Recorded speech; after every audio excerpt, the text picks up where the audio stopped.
And welcome everybody to Off the Hook Overtime here on YouTube. We had a little bit of technical issues here, which hopefully are resolved. Kyle, did you make it into Skype land, into YouTube land, Overtime land? What do you mean, make I don't it? know. Yeah, you're here. Uh, Skype land people, are you there? We are. We Okay. are And here. are we We on? are so here. Are we on YouTube? In fact. We are on YouTube as well, and we sound Okay, good. I couldn't ask for anything more then. Boy, okay. I think we still have the hum. Do you guys hear the hum? Can you hear the hum? We do not hear the hum. Oh, you don't hear the And hum. no. And So- when you were mentioning the hum, Alex and us were all muted, so it's not something coming from us. I don't think. Right. Okay, but maybe it's not anything that's going past our own headphones here in the It might be. studio. It might be our headphone mixer. All right. We'll play with it later. We're always looking for things to distract us. Oh and wait, where's the? yeah, we There's the found mic. that. Okay. Our phone number here, by the way, you can call us 802-321-4225. We'd love to hear from you. And I'd love to never hear this music again.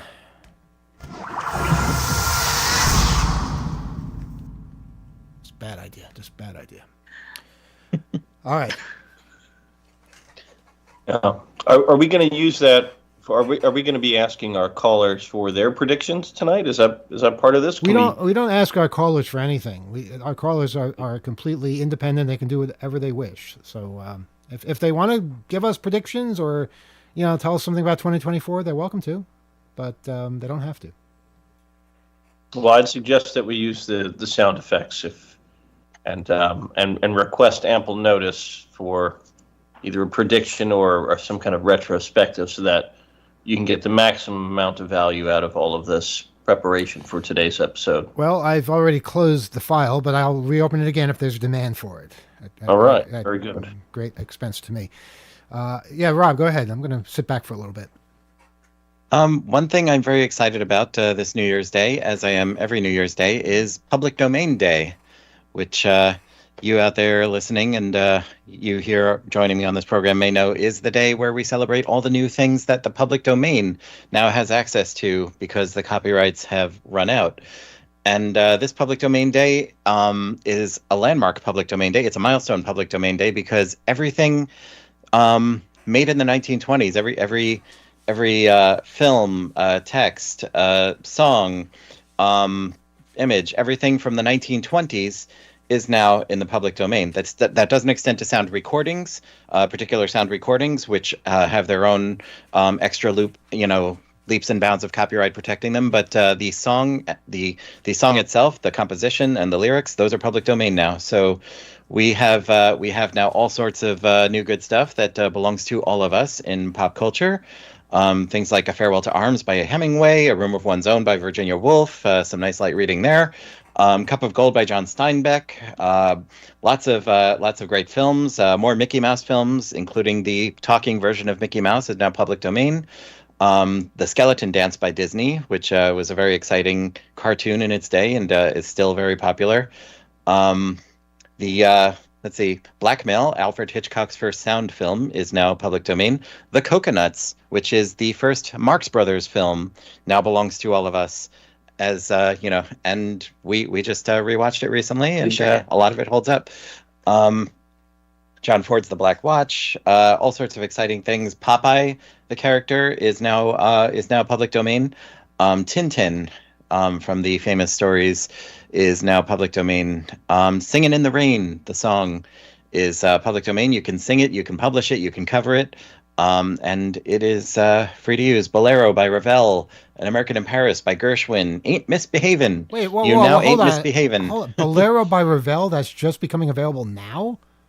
It is, yes. Uh-huh. Wasn't that written in like 1493 or something? No, it was 1928 You're is when kidding. it was made. Wow. And published in this country in 29, and so it is now public domain.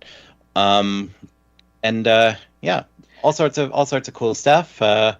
And yeah, if you look up, if you do a search for Public Domain Day, there is a great page at Duke Law, which has a center directly covering public domain and which is instrumental in celebrating Public Domain Day. And you can see all kinds of cool lists of things that now belong to you, along with everyone else in this country. Well, it belongs to all of us, Hmm. not just to you. Yeah. Okay, that's good news. Good to know. Very cool stuff. We have open phone lines, 802-321-4225, 802-321-4225. Something to say, Kyle? Well, they're not open right now What do you mean they're not open right now? because we have a call. I didn't know we had a call. I didn't hear the phone ring. Yeah. Wow, It's okay. It's one of those ones. All right. Good evening. You're on Off the Hook Overtime. Yes, Emmanuel. It's Rebel. You could have mentioned that too, Kyle, but I guess you didn't feel that was important. The check cleared. I don't know. Yes, Rebel. What's on your mind this New Year's Let's Day? see. I'd like to predict that everyone will have a very efficient computing experience. Okay, what the hell does that mean? I don't know. Ever since I got my nice new all-in-one that I have Linux on, it's very, efficient because when I had this all-in-one, it came with Windows 11, and it's, for some reason, this model of HP computer does not work well with Windows 11 because sometimes Windows 11 lags on some computers, and this was one of them. And it was a really good thing the laptop that I bought, it works fine, but this just didn't work well with it. And ever since we put Linux on it, and it's been working great. So Linux to the rescue yet again. Right. Now, what I'm looking for is an alternative to text now because they have a lot of advertisements. Oh, let me just mention one thing. Well, I'll get back to that in a minute. I noticed that I wanted to, get a haircut because somebody that I know works at this barber shop, and I wanted to make an appointment. They said, well, you make an appointment. I figured I'd call and make an appointment. Oh, no, you got to do it online. But it's not go to their website. You go to this third-party website, and you have to give them your credit card number. You have to give them your, information phone number. I mean, I just want to make an appointment. I've heard of people doing this with job applications. You have to create an account to for this chain of, be it movie theaters or supermarket. Yeah, I'm with you. I'm with you on this. It's nonsense that you have to make accounts to do the most basic of things. I'd use a different barbershop or, just knock on the door and say, hey, can I get my haircut now? Well, no, I know the person that works there that does the haircut. And I asked them about that. I said, can you do that? I said, well, no, the owner doesn't want to do it. You got to do it this way because people have been making appointments and not showing up or things like that. Yeah, but if you're literally there, obviously you're going to show up. So I don't know. I see why people want to embrace the new way of doing things, but also you got to hold on to the old way too, because that's what a lot of people still want to use. And to exclude them, you're going to lose customers. Well, why don't you just have your website, barber.com. I mean, I'm not going to give the name, or whatever barber the name is. Barber.com. Yeah, that's a good one. Well, whatever the name is, the barbershop or whatever the name is, the establishment.com, and then have your website. Click, would you like to make an appointment? Make an appointment. Here's the list of barbers that we have. Would you like to make an appointment with this barber? Have you ever, Rebel, have you ever made a website?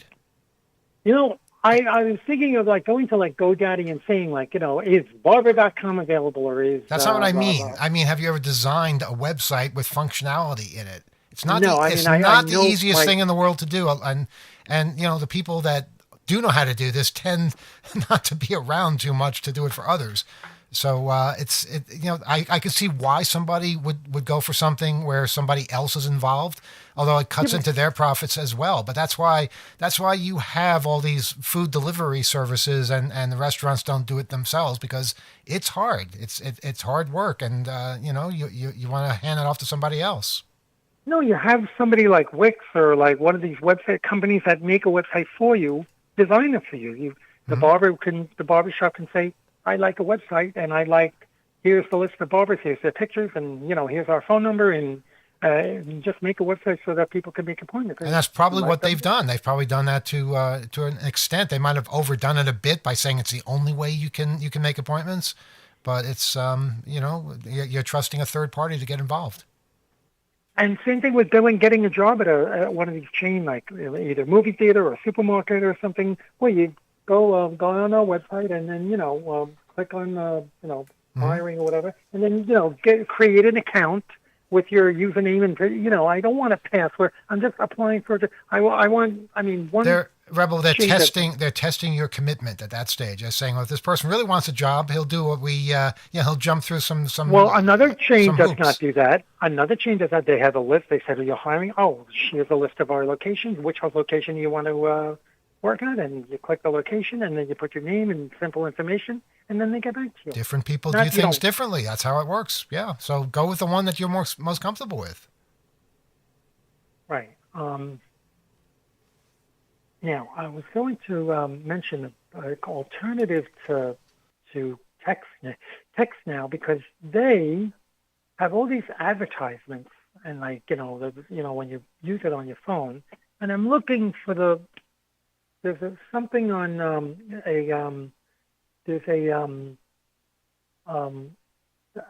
what do they call this? A voice over IP service that I'm looking for that is good, but you have to put it on your computer. This is one good thing about Google, that the Chrome, that it makes it so that it saves your whatever you did on Chrome for the past 30 days. And I'm trying to look for. I think they all do that. I'm pretty sure. Firefox can do the same thing. I'm just trying to remember what the name of that voice over IP service was that I used. That's good, but you have to put it on your computer, and it doesn't run on Linux. I mean, do you know of any things? I mean, what I want to do is I don't want to use like Asterisk. Asterisk is like a business kind of a thing, like for many lines, I guess. Do you have like a simple? Because Google Voice, for some reason they're getting rid of Google Voice. They're getting rid of Google Voice. Yeah, they're doing away with the Google Voice feature. Wait, isn't that what we're using right now? Gila, you look flustered. Are we getting this wrong? Yeah, I think you're muted. Rebel, not anymore. Rebel, you've told us repeatedly that Google Voice is going away, and it's never been true. It's still not true. Somebody at Google told me. You talked to somebody know. at Google? How do you do that? At the Google store in Manhattan. The Google store in Manhattan. Well, they'd know. Yeah. Oh, yeah. So I said, why isn't my Google account working? And I said, well, they're doing away with the voice feature. Maybe they just wanted you not to ask any more questions. I don't know. That's just a theory. They're like that to me. Well, Rebel, while you're typing and figuring things out, we're gonna get some more calls in here, so if that's okay with you. Okay. Yeah. Okay. All right. Okay. Well, have a good night. I'll be in California next week. All right. We'll look forward to it. Good night. 802-321-4225 is our telephone number. 802-321-4225. Yeah, did you hear this story about Volkswagen? Their automotive software company, nobody knows the name of this, right? Does anybody know the name of Volkswagen's automotive software company? You can say no. Okay. Can't say that I do. Cariad. C-A-R-I-A-D. Never heard of them. They exposed data collected from around 800,000 electric cars. So you may not have heard of them, but they may have heard of you. The info could be linked to drivers' names and reveal precise vehicle locations.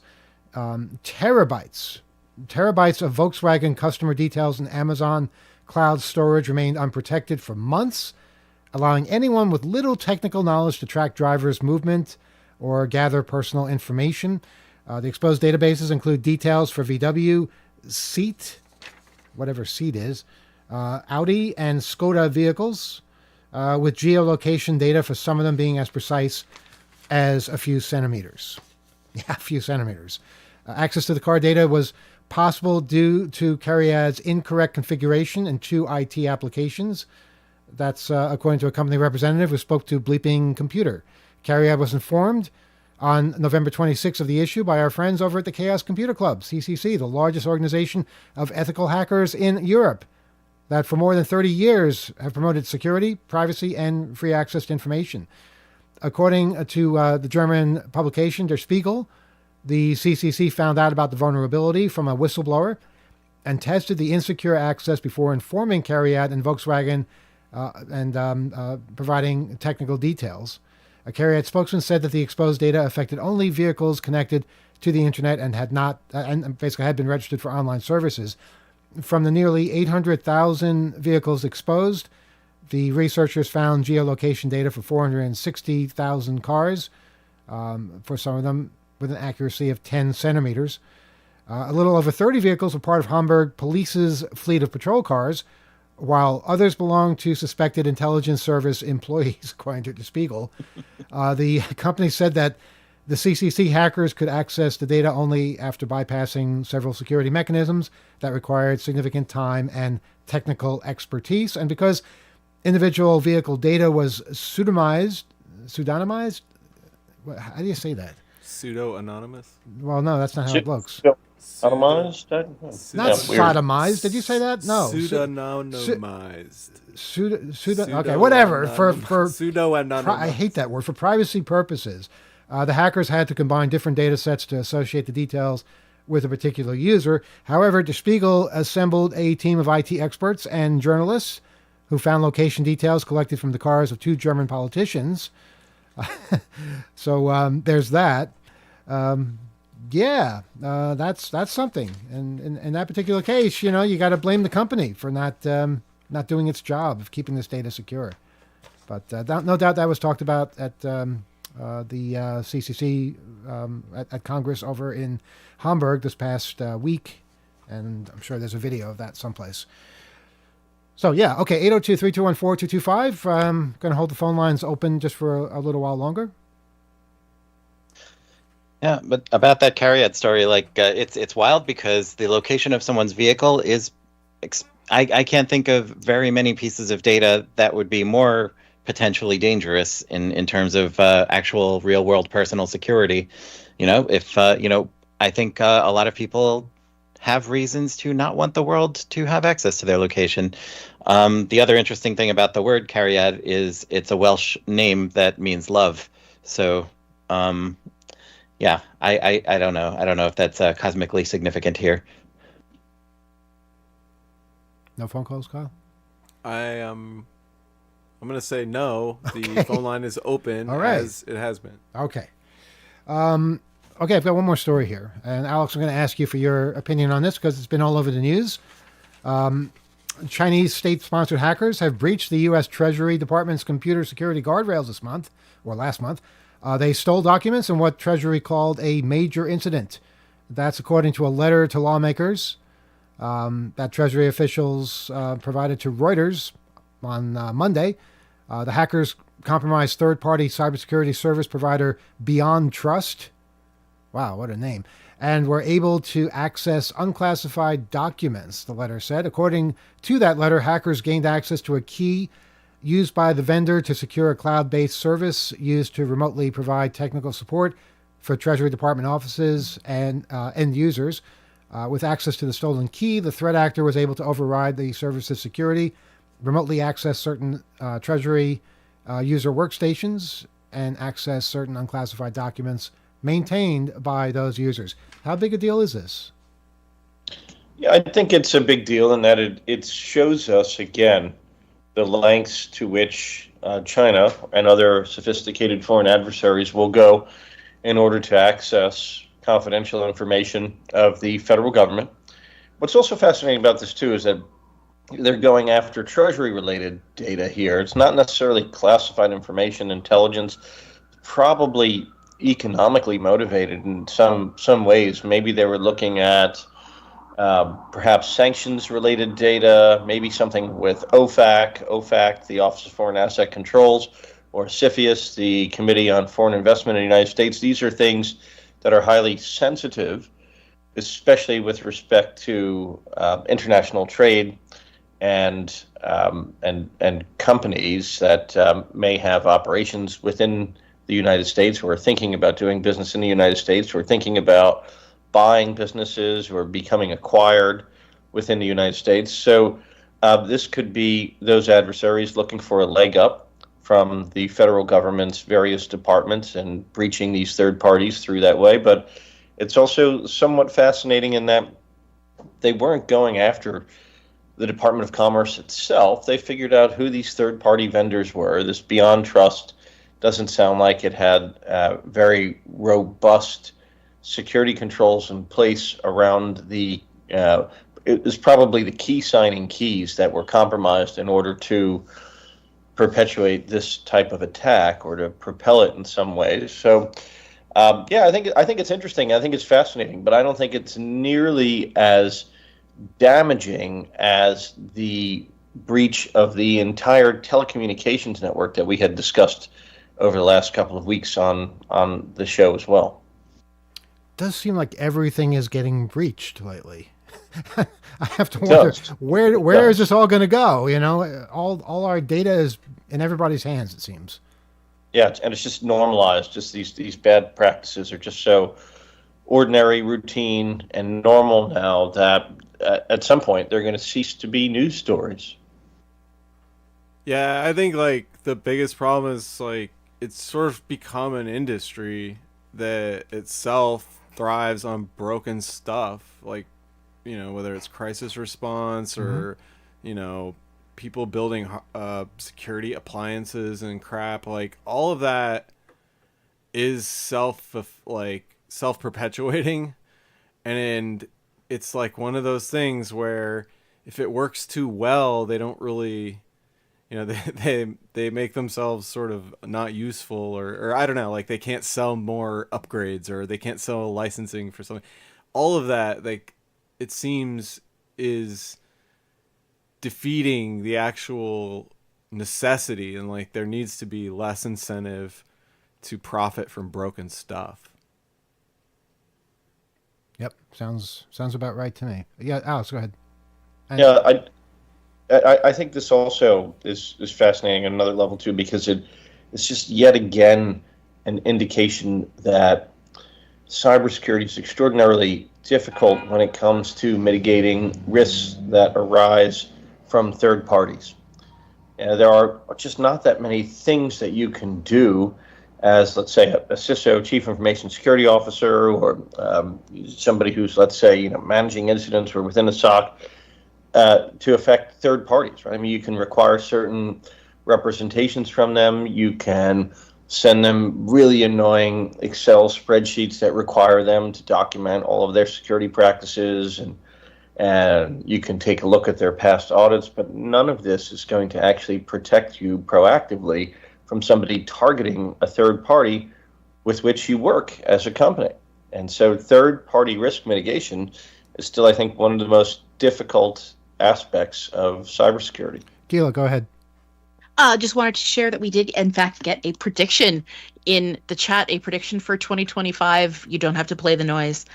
But Rebel said, my prediction for 2025 is that Off the Hook will be at the radio station for their show on WBAI. Fascinating. Go ahead, Kyle. Yeah, I was just going to say that's what Alex was referring to me, a sort of cost-benefit thing. Like, the desirability to use these sorts of vendors versus, you know, building that in-house and closely monitoring it with your own sort of internal controls versus just saying this is a great deal and then wondering why you didn't calculate in the cost of trusting someone when it goes wrong. You got to sort of like indemnify your I guess especially with information, private stuff, but like your systems, you got to value them enough to take care of them beyond the like lowest bid.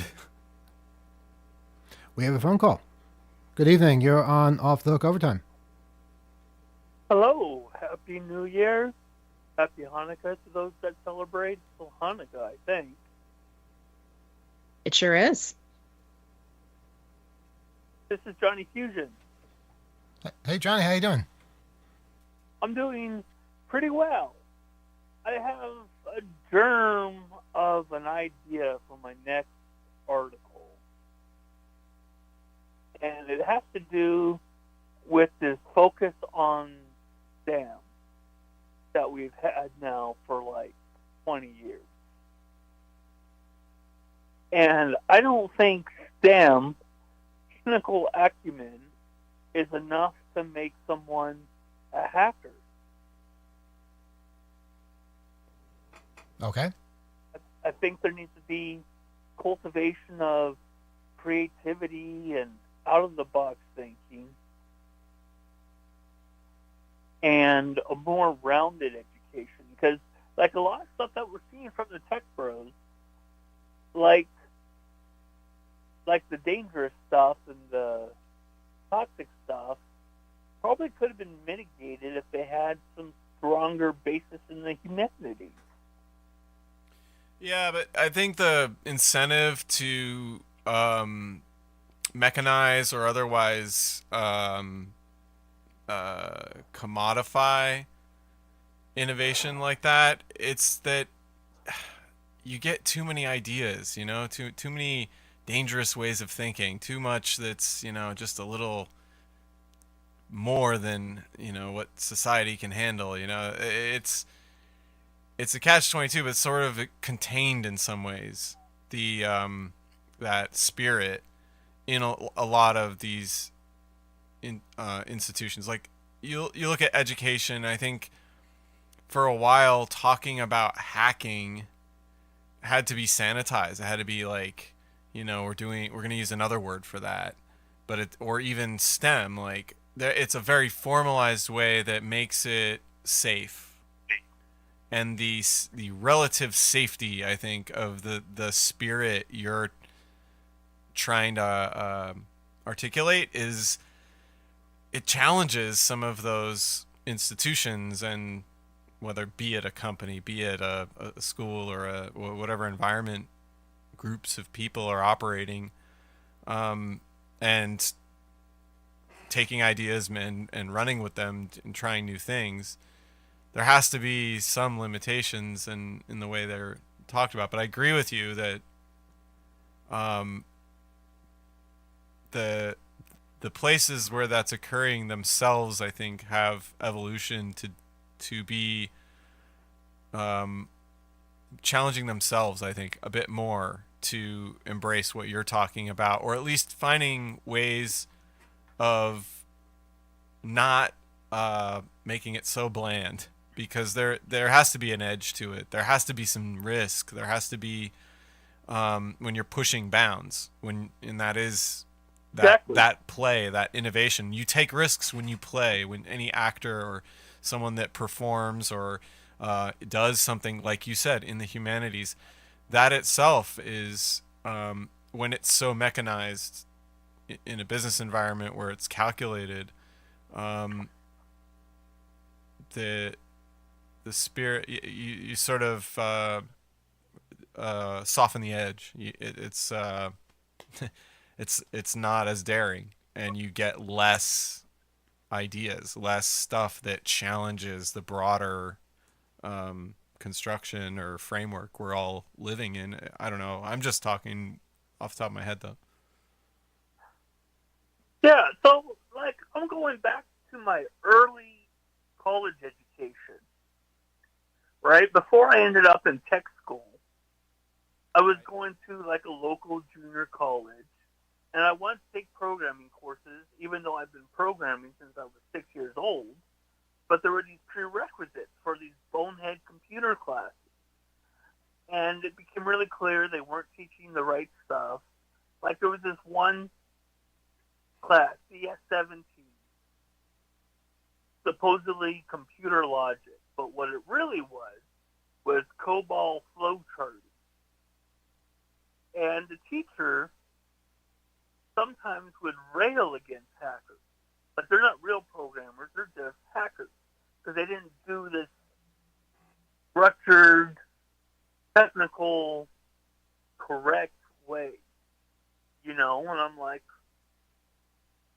well, you know, it's kind of like the difference between classical music and improvisational jazz, right?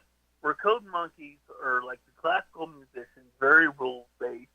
never coloring outside the line. And then you got artists like Coltrane, who is still making great music, but the rules don't bound him. The old rules, right? You can't break it too much because then it would be noise instead of music, but it becomes great art. And it's the difference if you want to be a code monkey or you want to be a code poet. You know, because part of the hacker ethic is that art and beauty can be made with computers. Even the first programmer in the world, Ada Lovelace, you know, had the soul of a poet, and she was forced to learn sciences. And she said, "Well, what about poetical science?" And she imagined great things, that creative things that Babbage's analytical engine could do someday, like compose music and stuff. And we're just kind of getting there with generative AI, you know, almost 200 years later. But I just find that focusing on tech stifles creativity and creative thinking. And you got to be able to bend the rules. Like with computer programming, you can't break the rules or your code won't compile.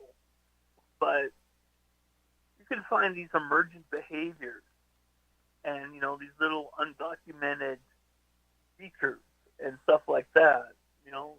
And I miss kids having this spirit of exploration and the technical scene, you know, and just trying things, you know, breaking things and then unbreaking them. I mean, that's what hackers have done since eternity. Try something, it breaks, and then you fix it.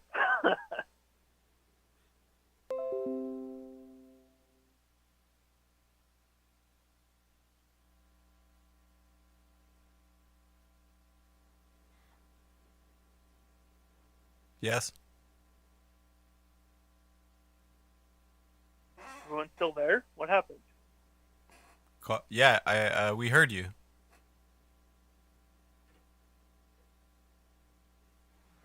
You know, I'm just trying to find, you know, and I don't know. You know me, I'm so anti-capitalist. Everything is so oriented towards being monetized, making money, and having stuff that you can make a profit off of instead of just doing shit for fun, just to see if you can do it. I mean, it's kind of difficult. I think, like, we do live in that system to some degree, and to upend it, I've had a lot of this surface lately, but like to upend it means like we can't make it work in a way that serves people. And I think if that's what's in front of us, taking apart something that is incredibly powerful and could actually be directed were people a bit more organized and intentional about it, just kind of, I'm so hopeful that we can come through with some of that. That's why I speak about regulatory stuff, or I mean, it's maybe my naivete, but that's how, that was my understanding of how all of this ever worked. Did I get an education in how, like, corruption or how all the other variables in all of it affect the sort of altruism I'd like to think, or the ideal that we're capable of as a society in the midst of capitalism. And yeah, I have as much sort of difficulty with it, but I just can't get on this thing of like, we must destroy and dismantle and, like, you know, burn it all down. Like, it just is not, to me, how you improve an advanced society. I think it, like, by becoming a developed society or a developing society to, like, get a do-over for being an advanced society, it doesn't really make sense. If we are at that level, we should use what tools of this society and our brains and stop being tricked, like, by the hustle or the traps of capitalism or how people are exploiting its openness. And I think that's even like something that state actors do. They dump money into our country and use it exactly the way it's intended, but to their ends. And like that's why and of course like we're this massive tax haven, and somehow we're wondering why there's corruption abound and why other places do it too. Like, if we can't get around that ourselves and clean house, why should anyone else expect to play by those rules? Like that goes for conquest, that goes for the competitiveness in sectors that are monopolies. We've talked about that in tech, but there's many other industries that sort of profit off of not functioning well. And we have to fix those things. And we can't let corruption prevent us fixing those things. We can't take our focus away from that. That's my attitude. I call it stupid, call it, a shill for the capitalist system. Yeah, I mean, like, I'm not in college anymore. I'm old enough to understand where and what this is. So, yeah, you can have your like disagreements with different things, but I'm being real about what is all around us when we go off the air and is really not going anywhere, as upset as we are about it. Well, Ursula K. Le Guin said that once upon a time the divine right of kings was seen as inviolable and forever, and that went away. Capitalism is man-made, and anything man-made can be destroyed by man. And the thing is, though, capitalism is a rigged game. It really only benefits those at the top, and it needs an oppressed underclass to function because it's hierarchical, right? We have power generated at the top, wealth goes upwards. People's labor are used to generate profit for those above them. And while I do believe we do need to tear it down, I don't think it needs to be so much destructive as transformative, where we build a system that's based on equity and justice. These are things that would benefit everyone instead of the few at the top. Well, Johnny, I suggest you put all this in writing because you make some compelling points, and it's certainly going to spark all kinds of discussion and debate, and that's what it's all about. So I hope we see some more submissions from you, and you continue to think creatively and progressively. Thanks, Emmanuel. All right, you take care, and hopefully we'll hear from you again soon. Bye now. All right. Our phone number is 802-321-4225. That's 802-321-HACK. And we'll have the phone line open just for a little while longer because it's been rough last couple of weeks, all the holidays and things. And now another year, God knows what, is ahead of us. And I hear the merry ring of the telephone as somebody else is calling us. So let me say good evening. You're on Off the Hook Overtime. Go ahead. Hi, my name is Oliver, and today we went to a payphone in Millbrook, New York, and we tried it, but it didn't work because coin slot was jammed. I know what you mean. Okay. What the hell was that? Alex, that wasn't one of yours, right? No, that was not one of All right. mine. Okay, so we have genuine kids calling us now with their payphone odysseys. The more the merrier. Sure. Why didn't the payphone work? We're gonna have to transcribe that. Something about the coin slot. Coin slot, yeah. The coin slot was jammed. Oh, is that what it was? The I coin thought slot was gum. jammed. Okay, jammed. And where did they say they were? Somewhere in New York. It sounded like Newbuck, New York, but I don't know if that's a place. Is it Millbrook? Okay, run a Nope, trace on no, New Buck, New York. All right, we got a team on it. 802-321-4225.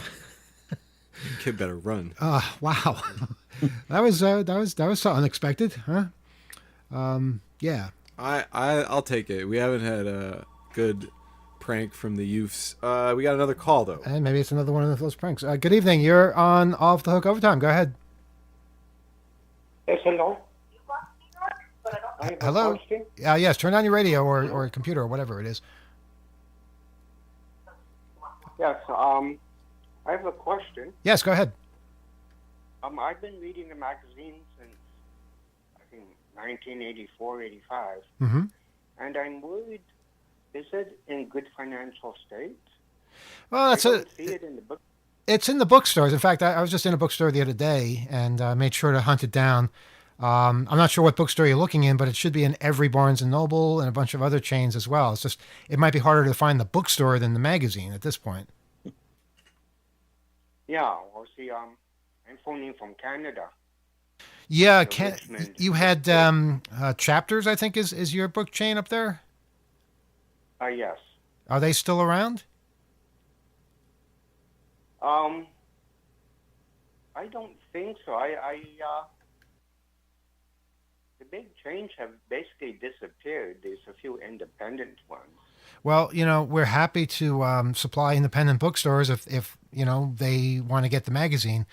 It's it's gotten harder. It's always been hard on publishers. But as to your question, it really depends on how readers respond. If people subscribe, if people go to the bookstore, if people go to the conference, all of that helps us. All that helps us. And as you can see, we try hard to to stay active and relevant and just solvent.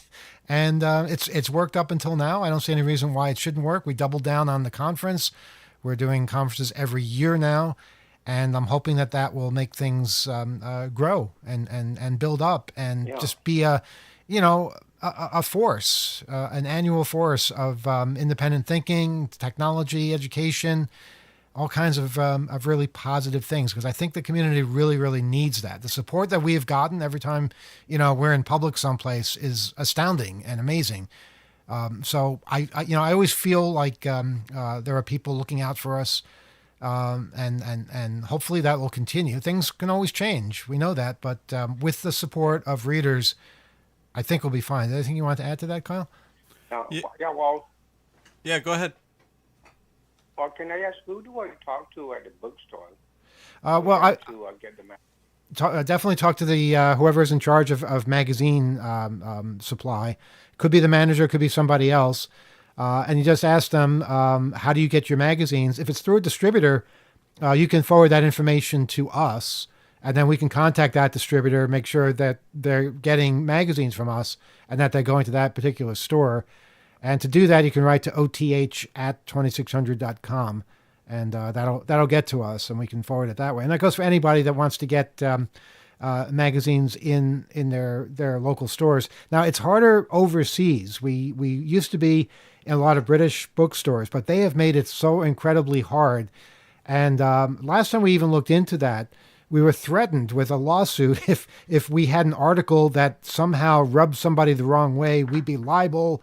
And it was considering the literal pennies you make per copy sold, it just wasn't worth the trouble and the risk. So in those particular cases, we asked people to just subscribe. And now that we're digital, you can subscribe anywhere in the world and get the magazine sent to you instantly. And I'll let you in on a secret.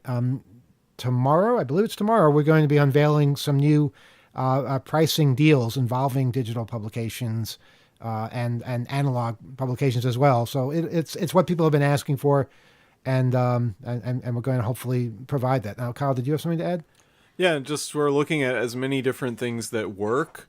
We've done this as a constant basis, basically reevaluating, seeing it's working, because things have been changing so much with retail distribution, as well as the digitization of publications and business models around that, and keeping people getting things correct, having it look and appear like it's having to reinvent things and start over. You just end up not having a huge amount of time to even think about marketing and, working on which retailers are opening up and doing better or worse. So it's the travails of any independent publisher. So we're Exactly. definitely responsive. We take everything that people say to heart, and good ideas, things to try out, things that have worked for other people. If just basic stuff, costs, materials, they're always a concern. So we follow all that stuff. If you have a paper guy, let us know. Yeah. I was getting a bit worried, but I think maybe I'm overreacting. We all worry about, what's ahead. And there are always challenges that come our way, and we never can expect them. Like last summer, for instance, we discovered that our issues were sitting in a warehouse for a month without being delivered. And that resulted in us having to change our whole schedule for the next year to allow those issues to be on the newsstands for a decent amount of time. We got nothing from that. We got no compensation or anything. It always is the publisher that winds up paying for any screw ups. And it's just, it's an unreasonable but almost funny situation sometimes. Yeah, the irregularities that have like cascading effects like that, people don't really think about it. And like you get the news about something happening, and it's like you have to make that calculation and then make it work for your business model, whether that's compacting a production schedule because something was delayed, or dealing with issues that have been sitting, or it's just it's itself something that can take a toll. And I actually really, really appreciate your concern, because we try to tell people everything that we can about what we're facing or what we think is on the horizon, and that we'd like input when we have something to say. And it can be a lot of hard work, and I like to think that people do, like you say, look out for us, or at least think of us doing a lot of that work, because it can be tough to stay motivated and have it in the tank, so to speak, or be like charged up for the work of it. So thanks for the sentiment. Yeah, it can be overwhelming, even depressing at times, but then the next day somebody buys a full set or a lifetime subscription and we feel good again. So hopefully there are enough people out there that will continue doing that. And we're going to have tickets for our conference going on sale in the next couple of weeks as well. So, a strong showing there allows us to do the conference and to keep the magazine going and to expand, do more things. We want to do more things. We want to play with more technology and report on more things and be in more places. So it really depends on the support we get. Yeah, we've been organizing a lot of stuff and making room for new stuff, and just cleaning and being sort of ready to embrace some of that stuff. So please, thanks for the support. Yes, I am happy that Hope will be every year. Yeah, I think that's going to be fun. I think that's going to make it a lot easier to do the conference, because the problem, we did every 2 years because there was so much work at the hotel in Manhattan. But now that it's every year, we don't have to reinvent how to do a conference every 2 years, because, we'd have to reconnect with people, build a new site. And if it's just an ongoing process, then it becomes a bit more streamlined. And St. John's is a much better place as far as having things work smoothly. We have so much more support there. So that's what we're looking forward to. Can I ask what part of Canada you're calling from? It's Richmond, BC. It's just okay. South District of Vancouver. Oh, great. Okay. Beautiful country there. Yeah. I think we actually met at one time in New York City. Oh, yeah? At the end of Hope. Uh-huh. Yeah, you meet so many people, I don't expect you to remember. Well, I don't even know which Hope it was. So, yeah, it all merges together sometimes. Hope 10, I think. No. Hope X. Yeah, that'd be Hope X. 11. Oh, 11. The 11th Hope. 11. I feel like I'm being tested on my... Okay. X. Well, hopefully we'll see you at Hope 16, I believe is what this one is called. Yes, hopefully. All right. And, we will also have remote capabilities, too, in case you can't. So we have that as well. Yes, well, I'll go to the virtual Hopes. if I'm not there physically. Okay, yeah, whatever works. All right, thank you so much for your call, and thanks for your support. Yes. Yes. You All have right. a good New Year. You too. Take care. Bye. Oh, a nice call there. I'm glad people are asking questions. It's important. And we have room for maybe one more call, 802-321-4225. Anyone else have anything they would like to add? Skype people. No? Everybody? It is just it is exciting stuff, and I'm seeing a lot of posting around, a lot of New Year's posts. But I think by and large, and I don't know if I was expecting this, especially given everything that's going on, but by and large, I'm seeing a lot of sort of optimistic New Year's posts. Like, despite everything, it feels like it may be a good year, and of course, it's up to all of us to make it that way. But I think I was expecting to be more generally depressed than I am right now. And look, there's always time to be depressed, but the time to be obstinate and fight back and do your own thing and say what are you going to do about it. Let's at least give that a try. And I kind of feel like that's what we should do. We'll see. There's a phone call. There's a phone call. Okay, let's take the phone. What probably will be the last phone call of the night. Good evening. You're on Off the Hook Overtime. Hello, Governor. It's Zap from London, if I am not mistaken. Hell yeah. You're correct. I am I correct. thought I'd ring in and say hello. Well, Happy New Year to First you call of the new over year. there in the UK. Thanks for doing Yeah, it. Happy New Year to everyone and everyone in the chat. And how did things go over there? For me, it was a quiet one. But yeah, it went okay, as far as I know. Quiet No is good. problems. Quiet can be good sometimes, I'm not a big fan of crowds. Yeah, neither am I. But I'm just thinking, the last callers from Canada, there's no meetings in Canada, is there? I don't know what's going on with that. I really don't. It's such a weird thing. We used to have so many 2600 meetings in Canada. They were in Ottawa and Toronto and Vancouver. I think we even had one in St. John's, Newfoundland at one point. And, ever since COVID, they haven't come back. What we've done is we've required meetings to contact us, at meetings@2600.com. Email us, say that you've started meetings up again, first Friday of the month, the usual thing. And not one, actually there was one and it petered out.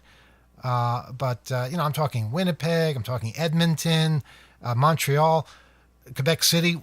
All these places have hackers. I'm sure they do, unless there was a hacker purge I'm not aware of. We really, really, really would like to see meetings in Canada. I don't know what's going on. We get so many Hope attendees from Canada. What it could be, and Zap, something about this. Organizing a meeting, it takes determination. It takes just basically saying, I'm going to do this, and then letting people know that you did it. But other than that, it's not a whole lot of work or responsibility. It's just basically being consistent and friendly and, open to more people showing up and getting the word out. Did I cover all bases? Yeah, I believe so. Hopefully the last caller will get the hint to start a meeting. Please start one up in Canada. Well, it's not one particular person's responsibility, but I hope that somebody in Canada that feels the desire to do this, or the frustration of not having meetings around. It's really not that difficult. We have the guidelines on our website, 2600.com/meetings.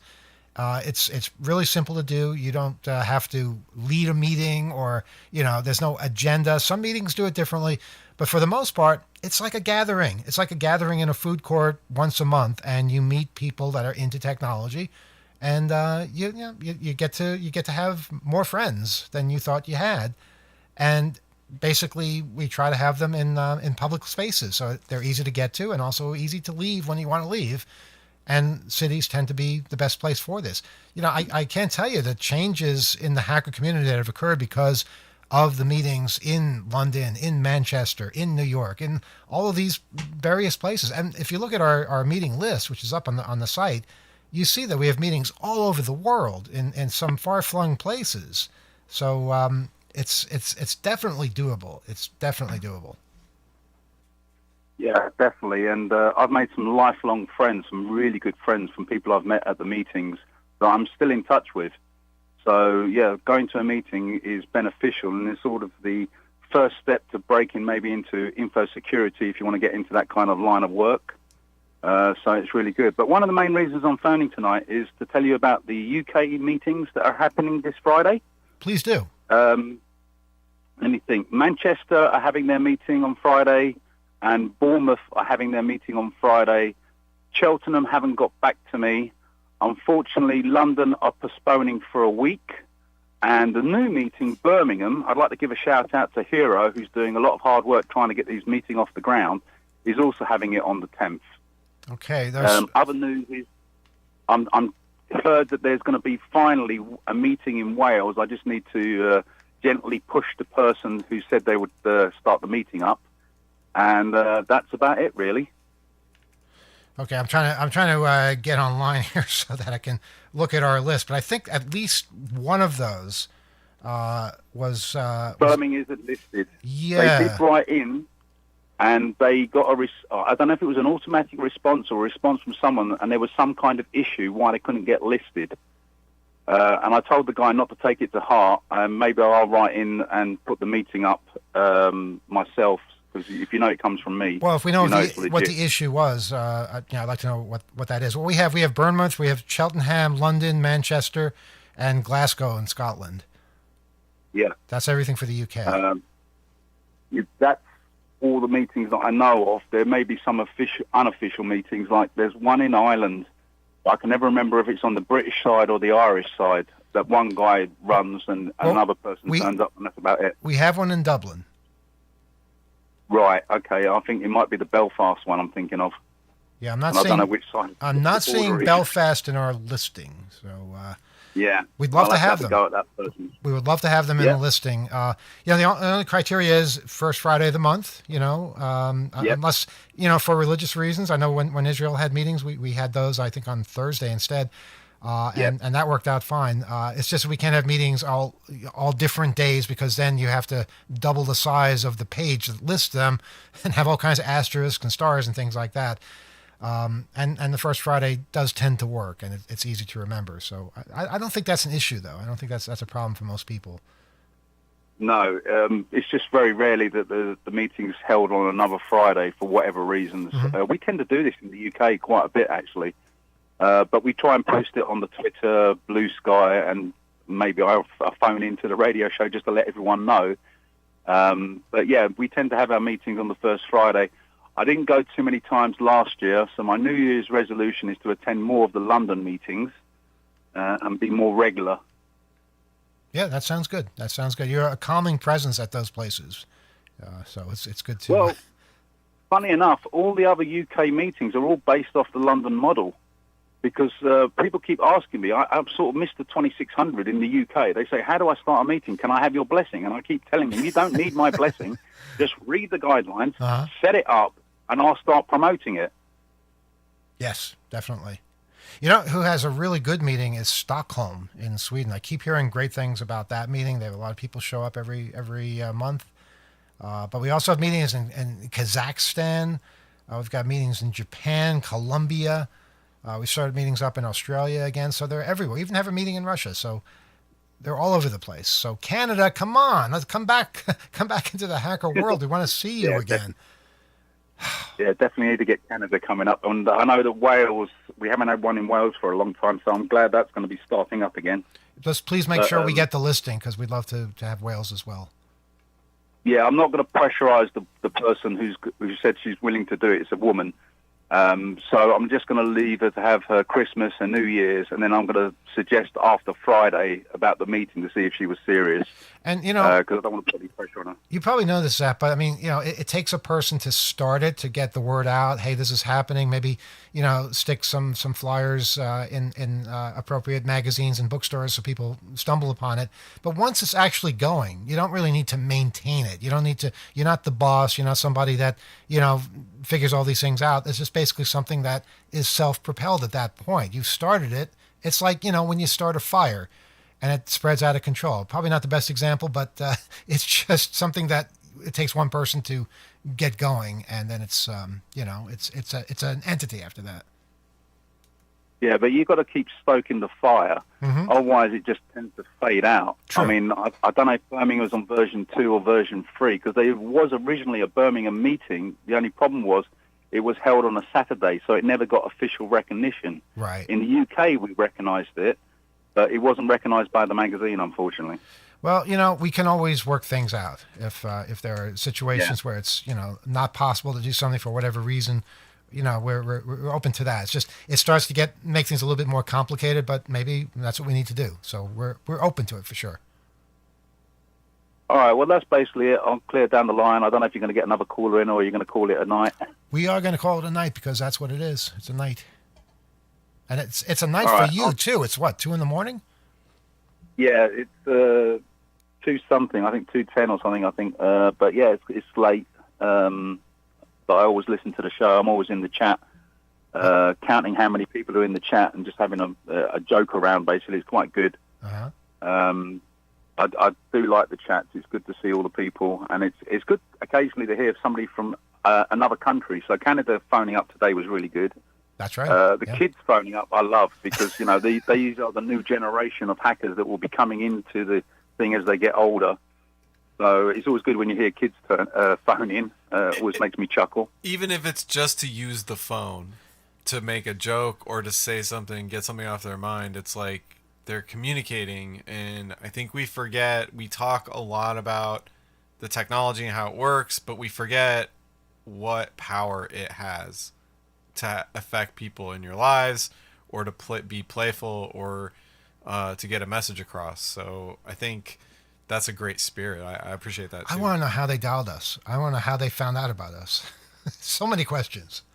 But we're open to all Well, this. hopefully they're still listening, and they'll be listening in the future, and then eventually they may turn up to a meeting, hopefully with parents, if they're below a certain age, and if they're above a certain age, they can come by themselves. That's right. And that's the other thing with meetings. They have to be open to all ages, and they can't have any admission fees. They can't be run by, a company or anything like that. They're just basically open to the public. We want meetings to be where somebody just walking down the street in that area happens upon the meeting and says, "Oh, what are you guys up to?" and learns all about the hacker community because we're not trying to hide. Yeah, and that sometimes happens at the London meeting. Somebody will say, "What's going on here?" And we explain what's going on. And they say, "Oh, I might come next month. I'm with certain other friends, but maybe I'll turn up next month." And sometimes they do. They come back, and they have a great time, and they stay, and they become lifelong friends. Isn't that amazing? That's all it takes. And, so much that we have done now, including the conferences, I don't think we could have done without the meetings. So just think of all I heard things from folks at the Loft, the hacker group in Boston, about how the Boston meetings were where some of them met. And that's just incredible. It's really humbling to realize that people are meeting through those meetings and forming lifelong bonds and changing the world, literally changing the world. So, don't short sell them. They are important. They're amazing. And that's why we need more of them.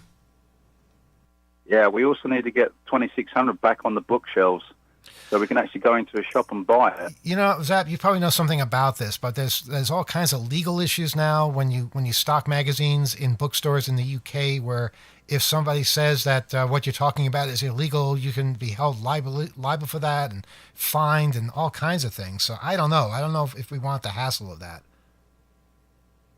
Maybe we can arrange something through some back channels, maybe. Something I'm thinking of doing anyway. I'm listening. Yeah, I'm not going to say it on the radio. I'm not silly. No, just we'll talk through the courier as usual.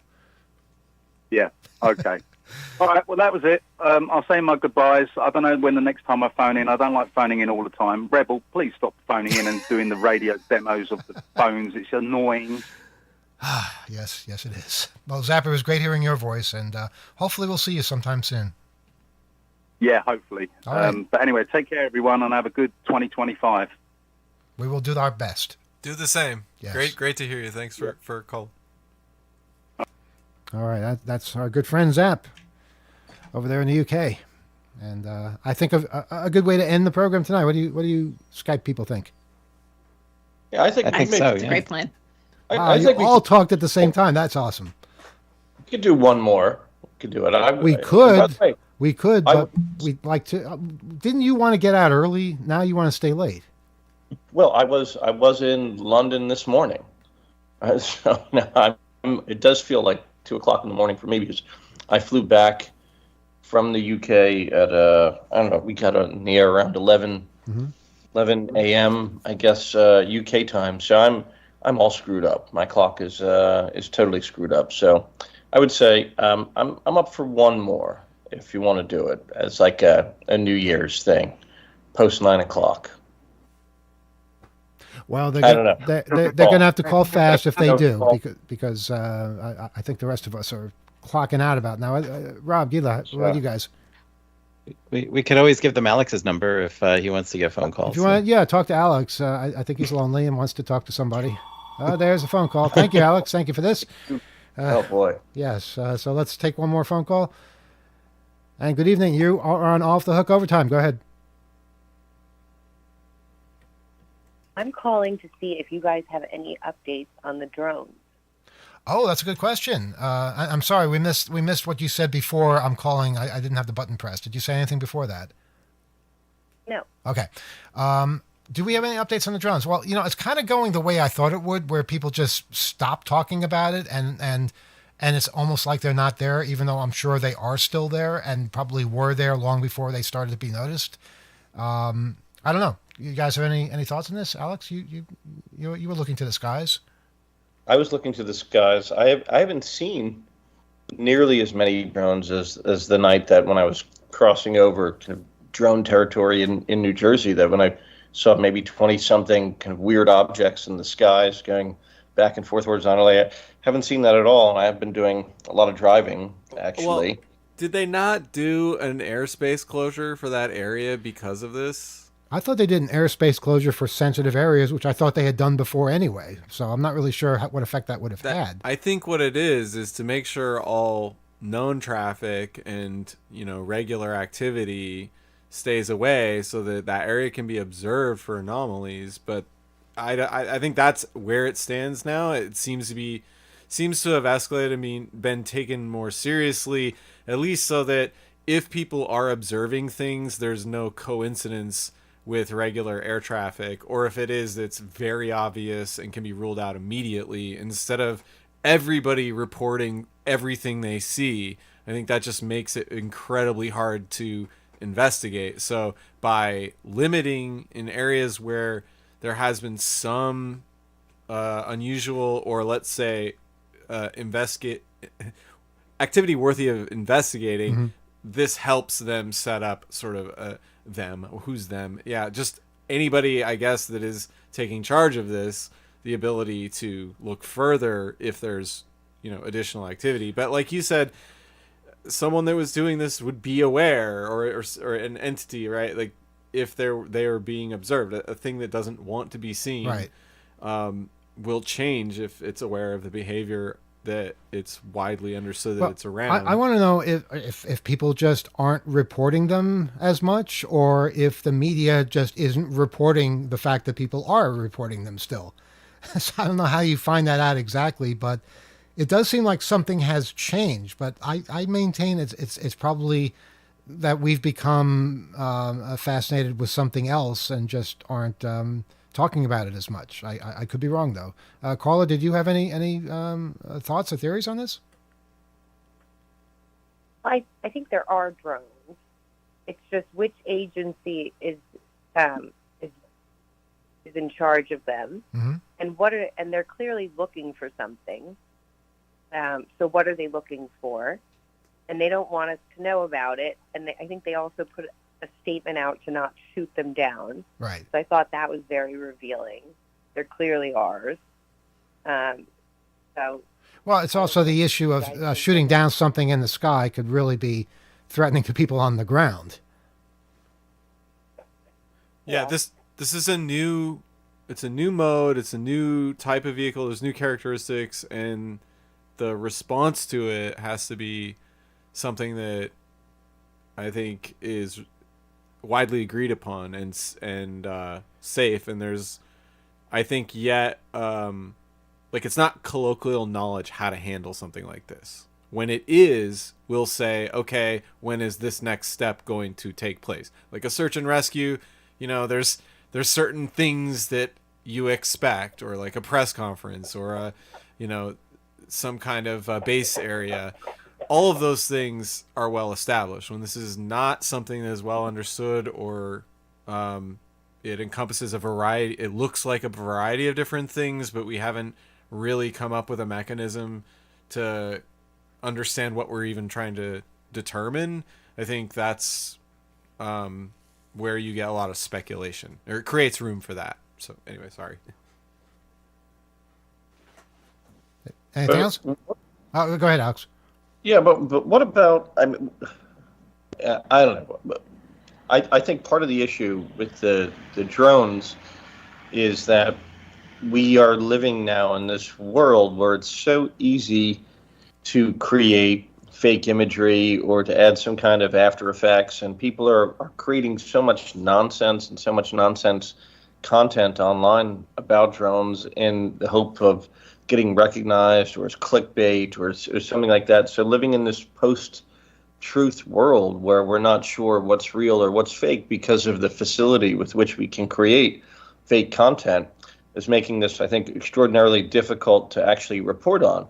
Because part of what I think is so tricky about this story is that there are so many theories, and all the theories have some bits of validity to them, but then there are always certain facts that contradict every single one of these theories.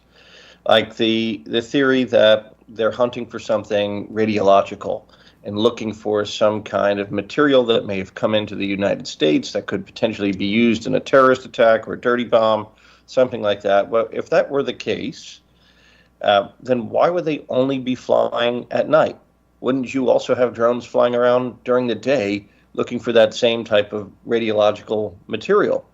But I found it very funny, too. And going back to being in London, I was at my usual haunt, the Chelsea Arts Club, for New Year's Eve, and staying there. And I had a whole bunch of people in London asking me about the drones and what I thought and whether I'd seen any of the drones. And so, it's not just the U.S. or people all around the world, I think, have been following this. And I think the caller is right to ask for an update. But to address radiological, I think two things on that. First of all, they could be up there in the daytime. It's harder to see a drone in the daytime than it is at night when it has a light on, assuming it has a light. And number two, that whole radiological thing has been debunked because the drones were noticed before that was missing. So they've been looking for something, if that's what they're doing before that, or they just were being reported before then. Caller, any other words from you? Hey, are you there?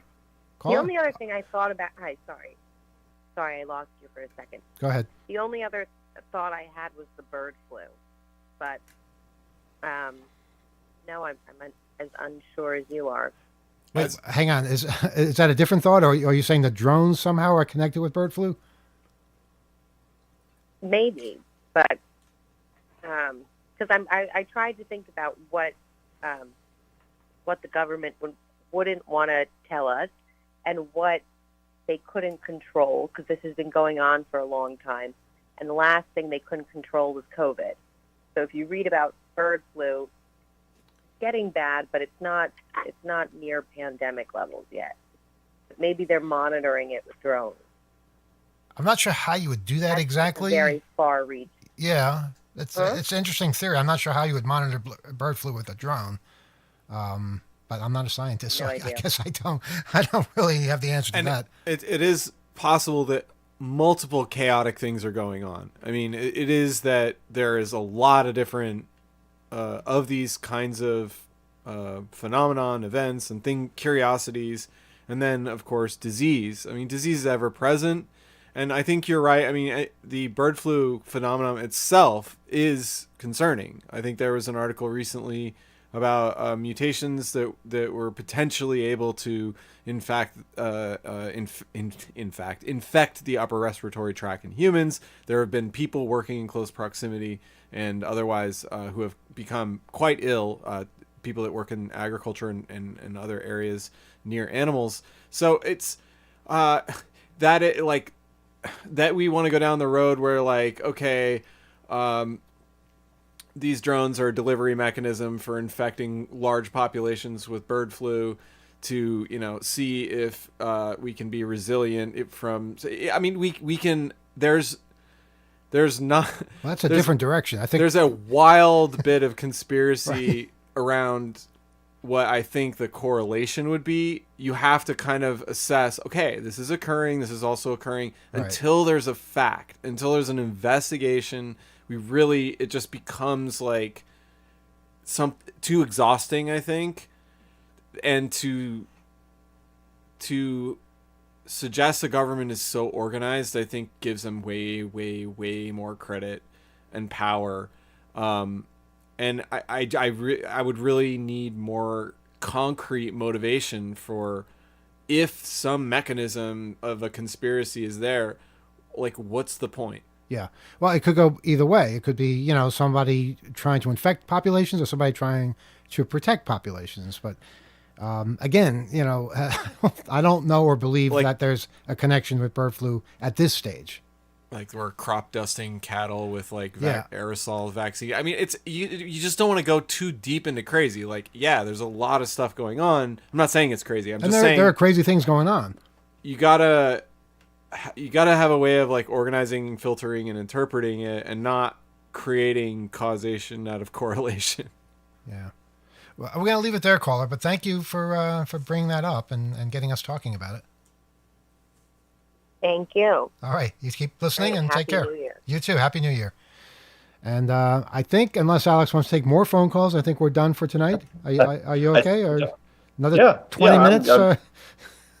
Yeah, that's it. That was an extended session. Aren't you glad we took one last one? Yeah, no, it was a good discussion. I'm not regretting that. I'm just nodding off here because it's been a long day here too. No doubt. All right. Well, listen, it's been fun. We begin 2025 with a few bangs and hopefully some good things coming up as well.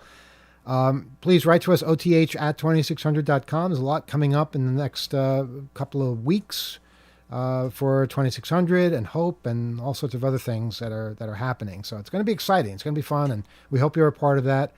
And looking forward to it, actually. Looking forward to 2025 with as long as you guys are around. Yeah, absolutely. All right. Well, then I'm going to say goodnight. Yeah. Happy New Year.